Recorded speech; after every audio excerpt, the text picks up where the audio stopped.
All right. What's going on, everybody? Welcome back to another Serious Angler podcast. A little bit of a different video for you guys today. We posted the. We're gonna post the podcast. Yeah, we're gonna post the audio to this as well. Yeah, fair. We'll post it to the YouTube channel. So if you guys, highly encourage you watching this one because we're actually going to show you obviously the baits. I mean, you clicked on this so you know what the title is. So we'll be showing these baits on camera. So if you guys want to go and check them out, if you're lucky, we might give you a little description how we were using them. Maybe.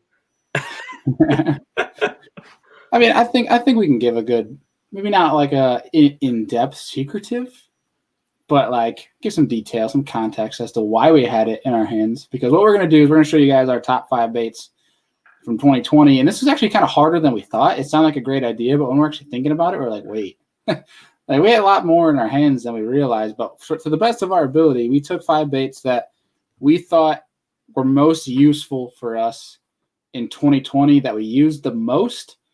And pretty much what we're going to do is we're going to go through from 5 to 1 is basically from, it's going to increase with the amount, like the span of time of year that we had this either on the deck or, you know, behind it. For me, for instance, in a kayak behind me, ready to go, going around the water. So the amount of usage we got out of these baits. So I definitely confused the hell out of you right there, but it's going to increase with the amount of usage that we had. So like number 1 will be most used, most versatile, probably caught the most fish on it for that year. But pretty much what Andy and I are doing today is we're going to show you guys our top 5 baits for 2020. And like we'd mentioned to you guys, not only just the podcast we're going to be posting for 2020, we want to get into show you guys some fishing videos. So some on the water stuff, some actual in action fishing clips, but also we want to do these quick videos here where it might be 10, 15 minutes long, going into, you know, different subjects, different topics that we might have where, you know, either Andy and I will show you like today, top 5 baits.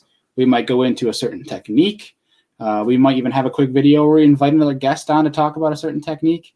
Or you might listen to Andy and I argue for 20 minutes about a topic because we do argue a lot about rods and reels and line, bait colors. It's kind of funny. If you're ever... we fish similar, but we also, like in the same sense, we fish a lot, like almost opposite. But I think that's why we work together pretty well. Yeah. So it can kind of feed and go from there. So we yell at each other a lot. Not really yell, but we argue, like air quotes, argue a lot. It's more of an intense debate. Yeah. Well, I mean, what it comes down to is nobody's wrong. Everybody has their own way of doing things. But if you can build off of each other's momentum, you can really ultimately put the perfect puzzle together for that day, hopefully. Right.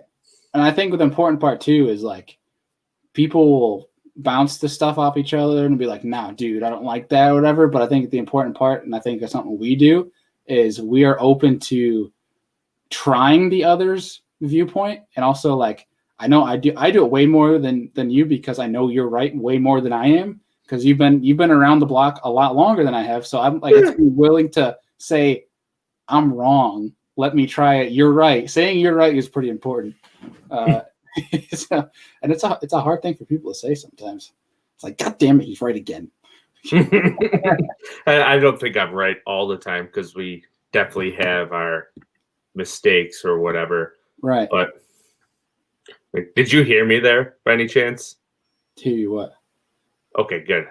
Me talking, Siri popped up for whatever reason on my computer, so I wasn't sure if you heard me. No, I wish.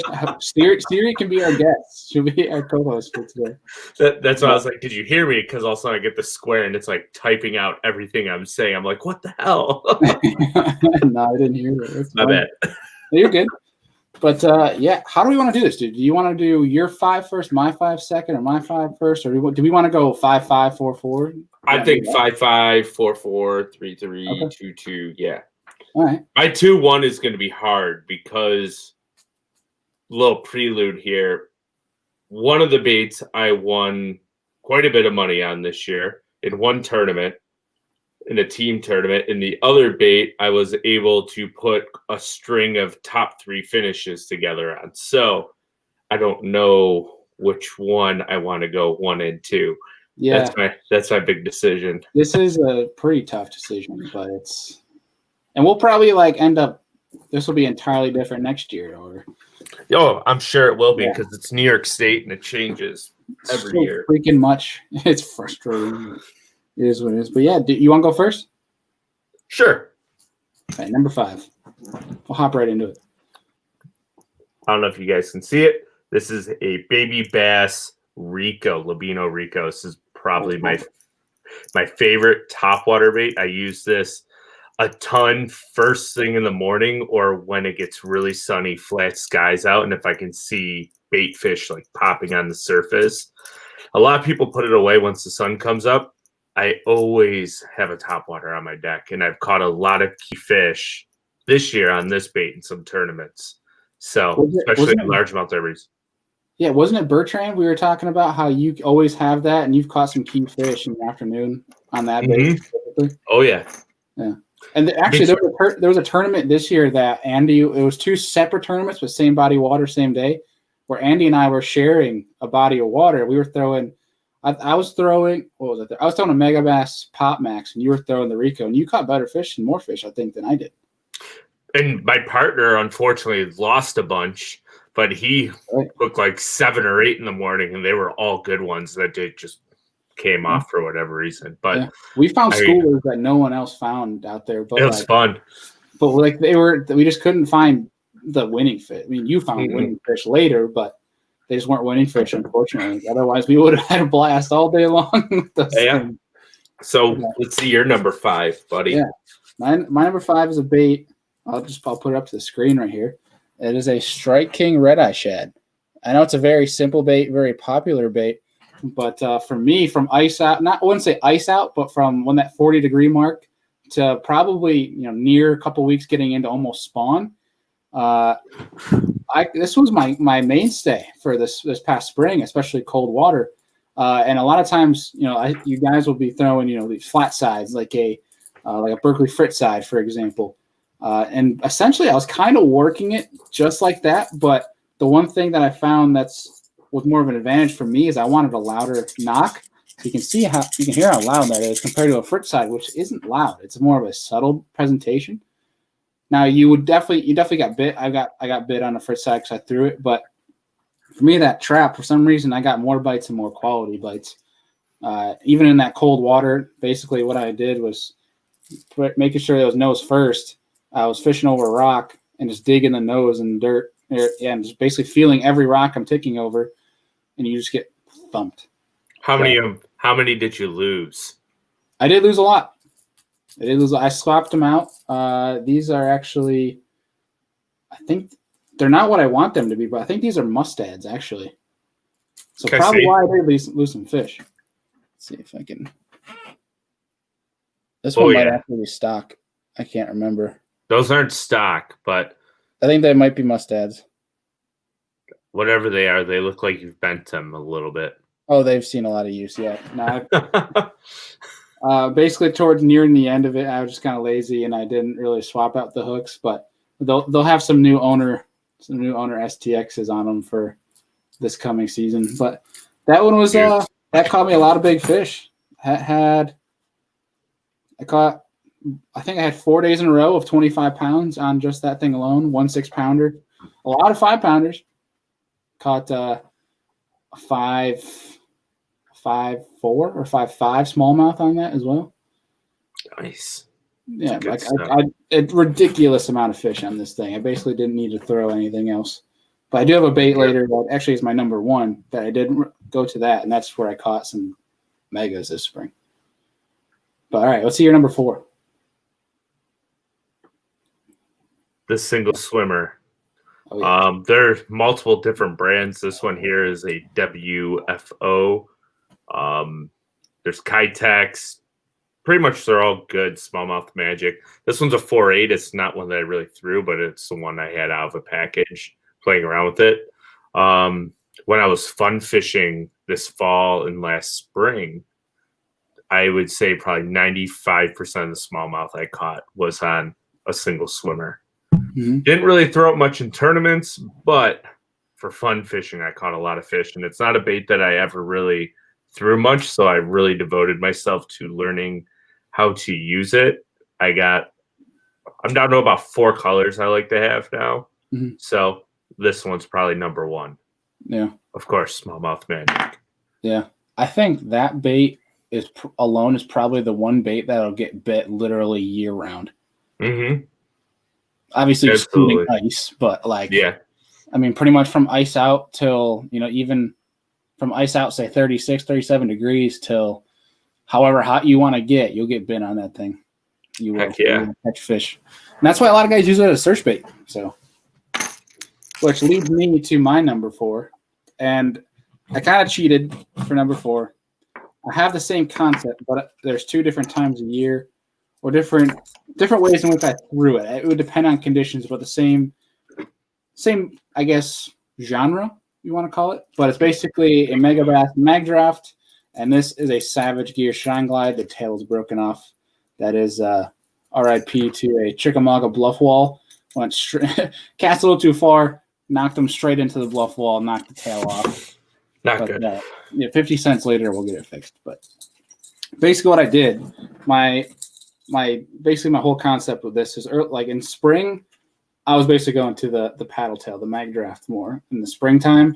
And then the glide bait, I would use it when it was calm and sunny, because that's how you can provoke a lot of big fish to kind of come out and just give it some attention. And that's how these are my mainstays for practice. If I wanted to find where big fish are, I wasn't going to catch them like you could, but if I didn't want to catch them, but if I wanted them to show themselves, I would go to these different swim baits, glide baits. But the glide bait is more of a fall bait when it comes to the swim bait game, at least from my knowledge. Now, I can be entirely wrong, but this is kind of what I've accumulated thus far. Like this is something I threw down at Chickamauga, caught a 5-pounder down there on that. But it's one where the paddle tail is one I threw in the spring, at least up here. In the fall time, I think it's time for the glide bait just because it's a different presentation. It seems to be more effective. But these are always tied on. One or the other was always tied on during practice, and I did compete in a fair amount of tournaments this season, so that's why I chose that for my number 4, because, like I said, you might not catch a lot of fish on them. If you do, they're generally very big fish. They're very good fish for what you're after. But as a practice bait, it's a great search bait because it does make big fish come out of hiding essentially and show themselves. So 100%. Yeah. Better drink, Rich, if you're watching. All right. Number 3. This one is a little bit of a shout out to Rich here. This is a Bass Tech football jig. Is that a net bait on the back? Is that a pocket No, craw? it's actually a Venom Dream Craw. Interesting. I really like this trailer on a football jig just because it kind of slows it down. So depending on the way you're fishing it, it'll slow it down on the hop. This is a 1/2 ouncer. It's tungsten. It's got some rattles in it. But circling back to a tournament that me and Bailey fished the same day, but 2 separate trails. He was in a KBF derby, I believe, and I was fishing a Buffalo Team Trail event on a certain body of water. And I ended up catching the rest of our limit on this, fishing just basically a rocky vein on a certain part of the bay that was on a hard weed edge, and then a rocky vein.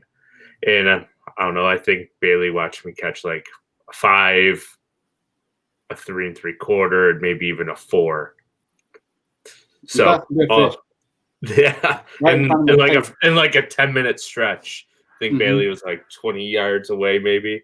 Yeah, I was throwing drop shot, catching freaking 2-pounders, and Andy was cleaning house with the football jig. I don't know if it was you or Forrest, but one of you was like, "Why are you throwing that thing?" Or somebody said, because I would not question a football jig ever. I remember that moment very vividly. That was a good time. Yeah.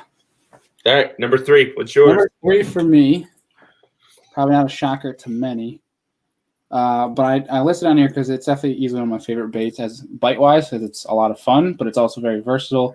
It's a Z-Man jackhammer, but that new trailer is one that's I believe is new to this year. Let's get that to focus here. New to this year, and that is a Big Bite Baits Kamikaze Swim On. And what's kind of cool is like it.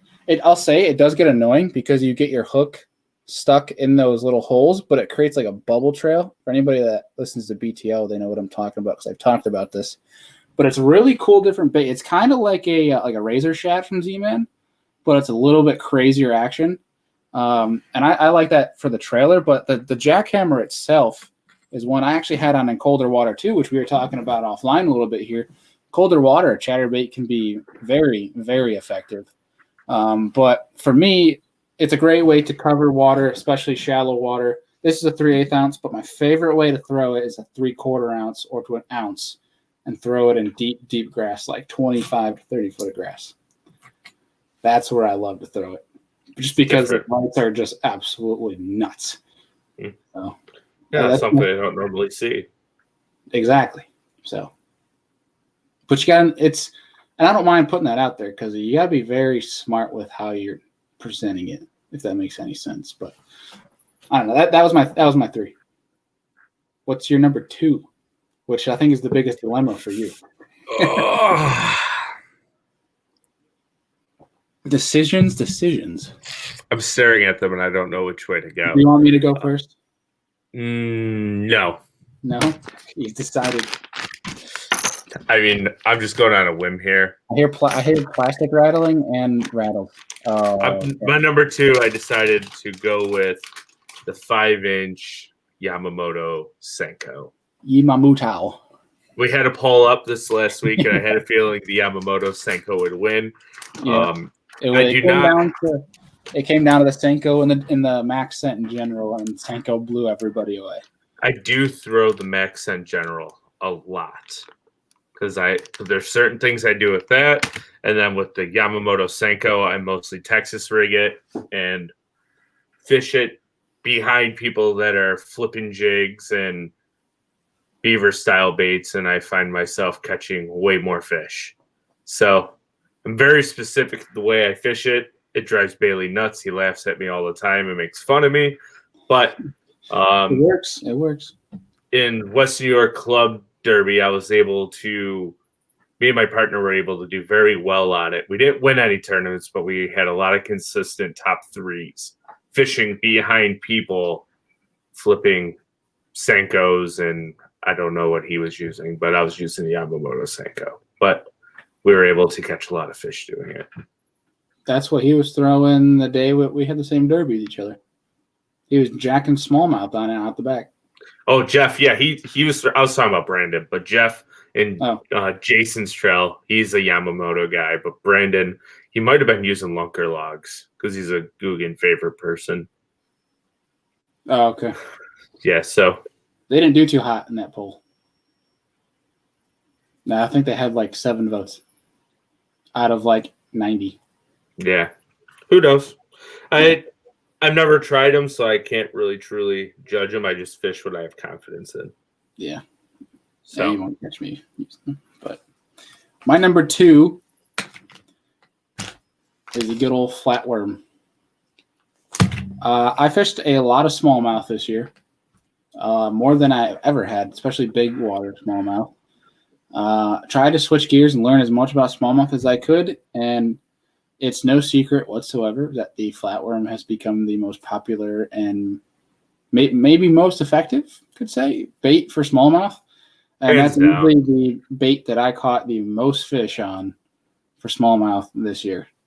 That was it proved itself, where there was a specific time where Jeff and I were out, we were fishing, and I was using another bait that was not Max Scent that I found to be effective in other areas, but I literally dropped it right next to him, and like 3 out of every 4, he got crushed. Yeah, exactly. Yeah. There was a time where we were out on Lake Ontario, and we saw a fish on his Panoptics, and he wasn't in the water. His line was not in the water yet. I had cast in my bait that was not a Max Scent. It was not a flatworm. Towards this fish, watching the bait go down to the fish, watching the fish turn its head, go towards my bait. And then in that instance, Jeff had dropped down, completely different side of the boat. And the fish stopped in its tracks and turned around and went towards the Max Scent, and it's a 6-pounder.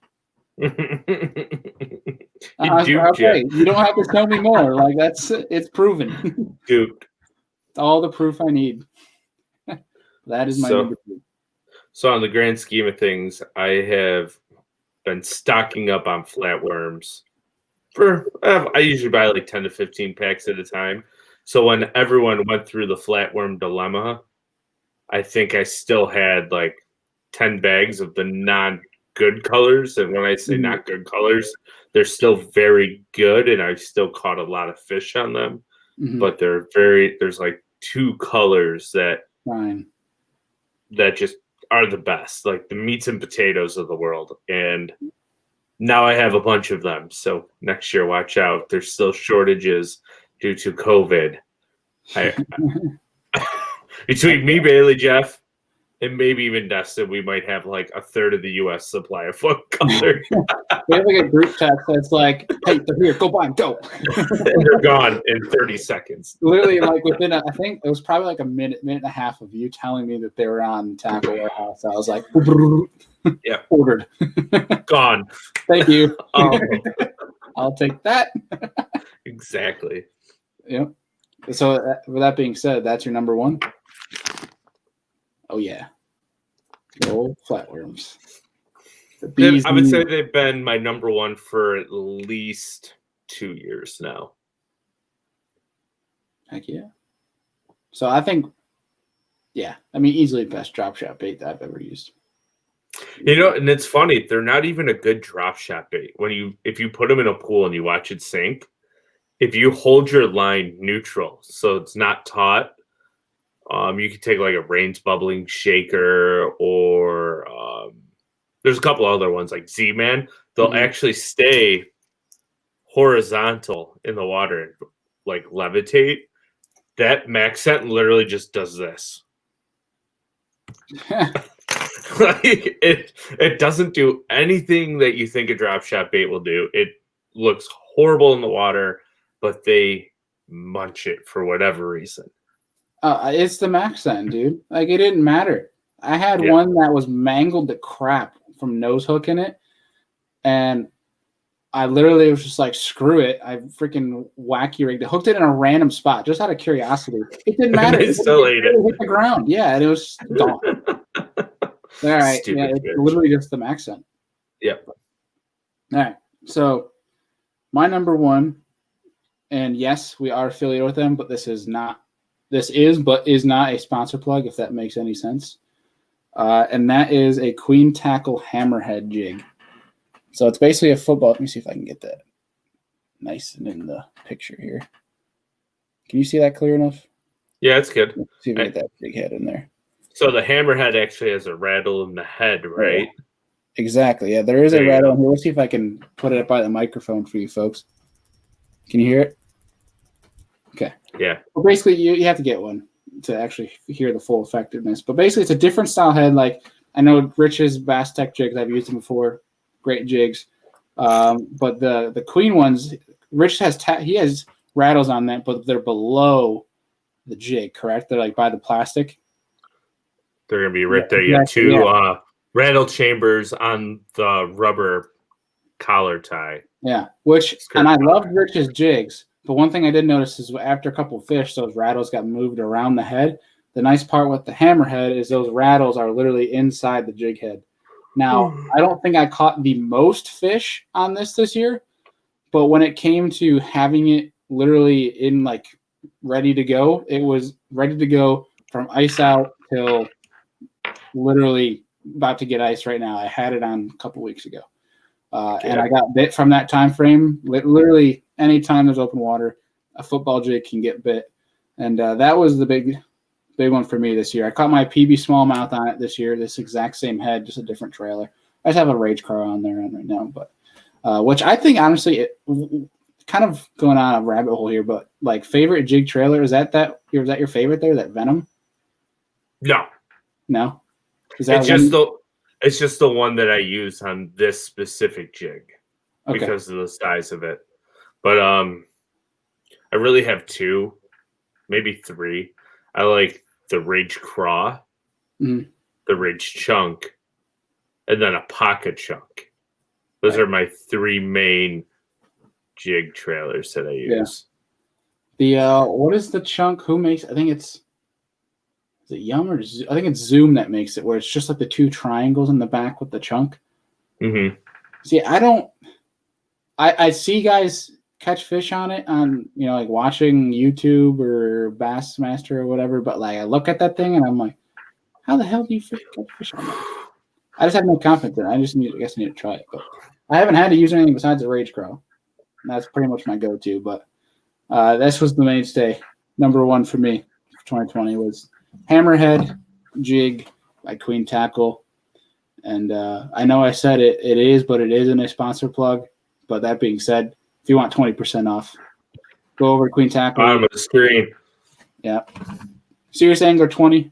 If you guys would like to get 20% off at Queen Tackle. He's coming out with some sweet stuff. I'm not allowed to talk about it, but he's got some sweet stuff coming out. Some like very innovative, nobody's seen yet. So it's going to be pretty sweet, pretty exciting. But I think that about does it. Like I said, we're going to hope to keep making these videos for you guys coming here soon. Let us know what you want to see, too. We'll make it happen. Exactly, yeah. If there's topics, techniques, baits, a certain a category of baits that you guys want us to go over, let us know in the comments. Leave a review. Let us know on social media. But beyond that, dude, that's our top 5 baits 2020. I think that about does it for me. Heck yeah. Cool. Sounds good. All right, guys. Appreciate you guys tuning in. Like I said, if you're still listening to this on the audio, I definitely do encourage you to go check it out on YouTube. But without that being said, we'll see you guys next time.